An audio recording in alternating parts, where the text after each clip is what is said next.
Lovely Lois Wangoi is a standing ground. Lois, good morning.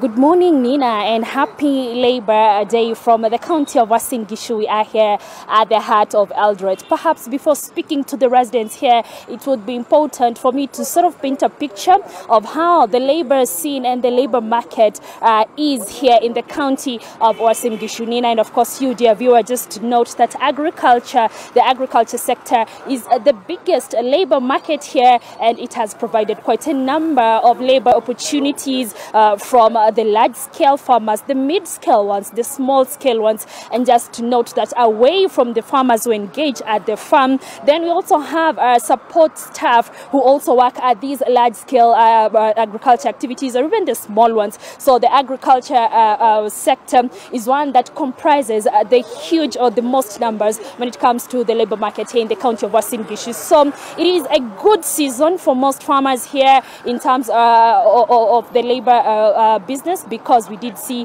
the government also providing subsidized fertilizer, and the rains have come in and handy. And so Nina, this is one sector that comprises a majority of the laborers here, and they keep it's an area that is largely governed by a lot of discipline. Right now, what most farmers are doing is the issue of top dressing, because the rains are here, and we can see that that sector is also doing quite well. Away from agriculture, we have the business community, and this particular area has comprised resident communities and non-resident communities who have trooped here to also support in giving a number of goods and services to the farmer community, which is the larger laboring community here in the county of Uasin Gishu. So the business community is also quite vibrant, and it comprises the small-scale business persons, mid-scale ones, and even the large-scale ones. So apart from agriculture and business, we also have the issue of sports tourism. And when I talk of sports tourism, many of you would identify with our champions who come on the podium on every other top sporting competition event in the world. But away from the big names that you know, we also have a larger industry that is behind the sports tourism activity. We have the doctors who support these sportsmen and women. We have the trainers, we have the training camps, we have the nurses, we have the physiotherapists, we have those who provide for their food, we have those who offer them technical support. So this is also an area of interest when it comes to the labor market here in the county of Uasin Gishu. At number 4, Nina, is a very interesting sector. This is health tourism. Now, in recent years, the county of Uasin Gishu, and in particular here in Eldoret town, it has continued to see robust investment in terms of healthcare infrastructure, and this has seen this county position itself as the health sector of choice, or the health destination of choice when it comes to persons seeking medical care and medical attention in Luo Nyanza perhaps, and also in areas of the greater North Rift, and also in areas of Western Kenya. So instead of seeing a number of people moving from these areas and to Nairobi for specialized medication, then what we see is most of them moving here to the county of Uasin Gishu. And last but very importantly, Nina, is the Juakali sector. And we have seen this sector and the small scale sector also proving very, very important when it comes to the labor market. Here you will see the border guys, the small garages, the car wash businesses, the mamamboga kiosks, the small stalls here in town. And this is an area that has also quite a huge population when it comes to the labor market. So, Nina, that is just a picture of how the labor market is doing here in the county of Uasin Gishu. So I want to speak to a number of them to understand where they fall. Do they fall in these 5 categories that I named, or do they fall elsewhere, and how do they apply themselves in the Kenyan labor market? Tuanze na wewe, majina yako, na unafanya shughuli gani ya ujenzi wa taifa? Takushikia tu. Mimi mwenyewe naitwa Tony Mlongo. Ya, mimi nafanya kwa Juakali sector. Naam. Yeah. Tony, tueleze Juakali sector ikoje, biashara iko juu, biashara imeanza kurejea, biashara inaendelea vipi wewe kama mfanyikazi wa Juakali? Kusema kweli saa hizi hali imeteremka kidogo, lakini uchumi bado ni mbaya. Kwa sababu unafanya kazi, unapata mapato kidogo. No. At the same time unafaa ulipe rent. Sasa kunakuwa na changamoto si haba. Yeah, kwa hivyo kama serikali inaweza fanya kitu hasa kushukisha pale bei ya bidhaa muhimu, chakula, itakuwa kazi rahisi kwetu. No. Asante Tony. No. I'm seeing like I'm looking at you. Are you brothers or twins? Yeah. Oh, interesting. Unaitwa nani? Na unafanya kazi gani? Naitwa Wanyama Titus, nafanya kazi ya jua kali. Yeah. Mnafanya pamoja? Yeah. Wanyama, so please tell us about the jua kali sector. Ni nini ambacho pengine unaona gharama imeenda juu kidogo? Maana yake your brother here noted gharama imeenda juu hata kwa sekta yenu ya jua kali. Yeah. Ni kipi ambacho pengine ilikuwa shilingi hii na sasa ni shilingi hii? Tueleze. Upande wa mafuta imepanda sana kama watu wa magari sisi. Sasa tulikuwa tunaomba serikali kama inaweza ikatupunguzia kidogo gharama ya mafuta. Pia kuongezea ni kwamba unapata bidhaa muhimu kama biskuti. Tulikuwa tunanunua biskuti moja ya shilingi 5, ilikuwa kubwa, lakini kwa saizi ukiangalia kidogo kamekuwa kadogo, kangumu kamekuwa kadogo. Sasa unashangaa mambo vipi. Na hiyo ndio escort ya chai? Na hiyo ndio escort ya chai. Nafaa ukunye ndio at least upate nguvu ya kufanya kazi. Sasa inatupa changamoto. Sasa na mbona mjenda kazini ama mna celebrate Labor Day? Kazi leo haipo kwa sababu watu wako nyumbani.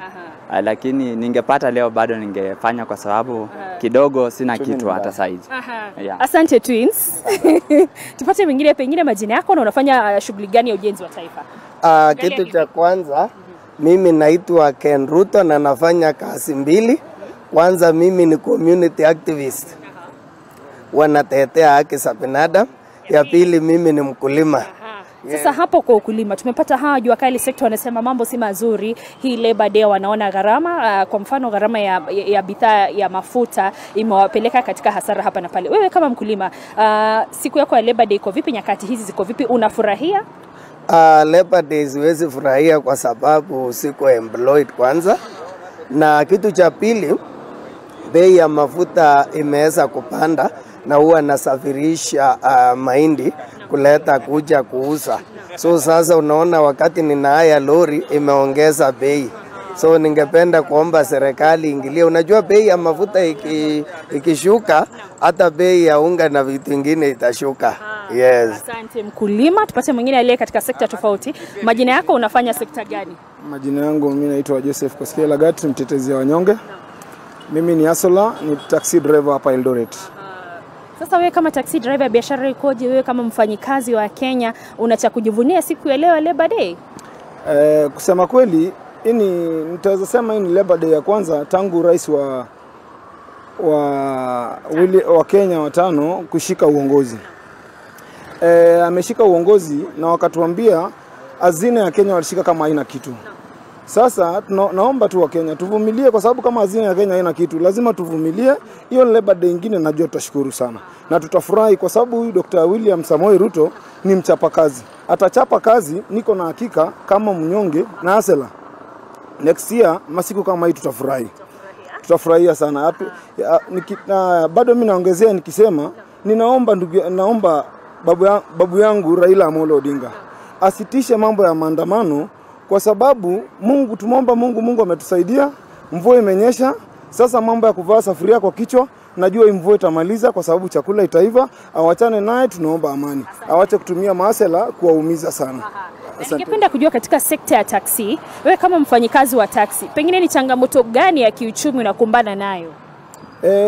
Changamoto ya kiuchumi kwa kikazi yangu ya taxi, changamoto ya kiuchumi yenye napitia natumia, unajua mimi nategemea pesa ya wafanyikazi ya civil servants. Wasipolipwa pesa, mfuko zao zikuwa na shida, mimi huku chini sitapata kazi, kwa sababu hao ndio wananipea kazi ili pia mimi nijaribu kujiokoa. So wakati pesa zao wajelipwa tunaumia sana. Ninaomba tu serikali watusaidie. Dr. William Ruto, kitu yenye naumiza hii Kenya yetu tu ni mambo ya mafuta. Mafuta ikirudi tu chini, kila mtu atakuwa na pesa kwa mfuko na uchumi itakuwa sawa. Asante sana. Songe hapa mwenzangu. Majina yako na unafanya katika sekta ya bodaboda.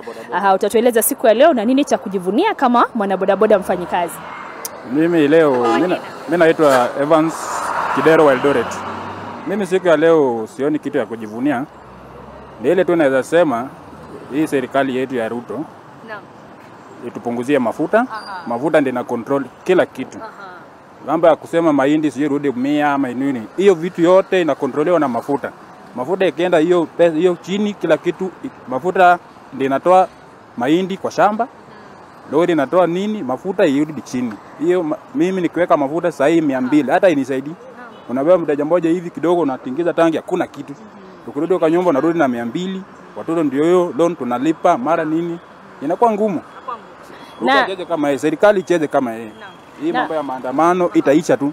Serikali cheze tu kama yeye, cheze chini ya maji, ijue venye tadili na wananchi. Na wewe Odero, na kabla ya kuondoka Ken Ruto, wewe ulisema wewe ni mkulima. Huna ni mwana boda boda. Tulikuwa na yule wa taxi, tulikuwa na wale vijana wa garage, wa jua kali. Nyinyi nyote changamoto mlionipa ni bei ya bidhaa ya mafuta kuenda juu. Aha. Sasa inakuwaje nyinyi nyote mnakubaliana na hilo hata ingawa changamoto katika ufanyikazi ni kadha wa kadha, lakini nyinyi nyote bado mnalia bei ya mafuta? Yes, mafuta ndio inaamua kila kitu. So kwa sababu ili usafirishe ile unga ambaye naona watu wengine wakivaa sufuria, kama mafuta iko chini inapungua.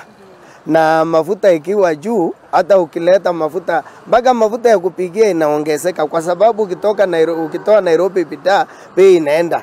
Mtu wa taksi alikuwa ananibeba mpaka kwangu na 300. Sasa ananiambia niongezee 50. So unaona hali na sina hiyo pesa. So hiyo shida ni mafuta. So tunaomba His Excellency William Samoei Ruto, mtoto wa nyumbani, acheze kama apunguze tu bei ya petrol kuisha. Maneno ikuwe sawa, ndio hiyo mzee apumzike. Yes. Asante. Na kabla ya kukuachilia Odero, umeniambia wewe kila siku unatengeneza, songa hivi kidogo tu, unatengeneza pengine shilingi 200, shilingi 300.